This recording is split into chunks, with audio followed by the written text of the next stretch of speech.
காலம் எஃப்எம் என்னும் கவிக்களத்திற்கு தங்களை வரவேற்பதில் மகிழ்ச்சி.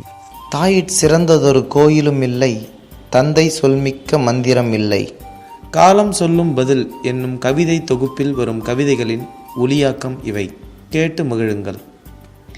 தலைவன் தன் தன்னவளை உருகி உருகி காதலித்து தன் உயிரை உருக்கி வர்ணித்த கவிதை இது. தொடர்வோம், வாருங்கள். சிவனின் ஒரு பாதி பார்வதி. சிவனின் ஒரு பாதி பார்வதி, என்னில் முழுவதுமே நீ மட்டும் தானடி. சிவனின் ஒரு பாதி பார்வதி, என்னில் முழுவதுமே நீ மட்டும் தானடி.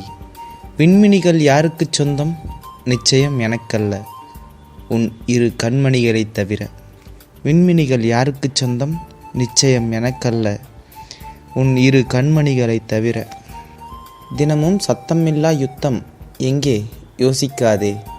நீ என் அருகில் அமர்கையில் வெடிக்கும் இதயம் ஒன்றை உணர்ந்ததில்லையா?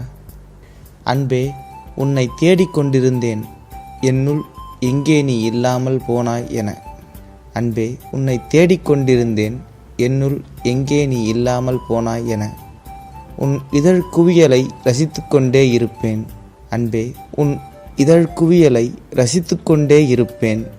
நீ மட்டும் நேரத்தை நினைவு கூறாமல் போனால். மேலே சொல்ல ஆசைதான், நிச்சயம் சொல்வேன் ஒரு நாள் உன் மடிமேல் தலை வைத்து. மேலே சொல்ல ஆசைதான், நிச்சயம் சொல்வேன் ஒரு நாள் உன் மடிமேல் தலை வைத்து. என்று வரும் அந்த வசந்த காலம், காத்திருக்கிறேன் காலம் பதில் சொல்ல. காலம் எஃப்எம் என்னும் என் புதிய முயற்சியை தொடர இந்த காணொளியின் கீழ் இருக்கும் சப்ஸ்கிரைப் பொத்தானை அமுக்குங்கள். விதைத்து கொண்டே இரு, முளைத்தால் மரம், இல்லை என்றால் உரம். நன்றி.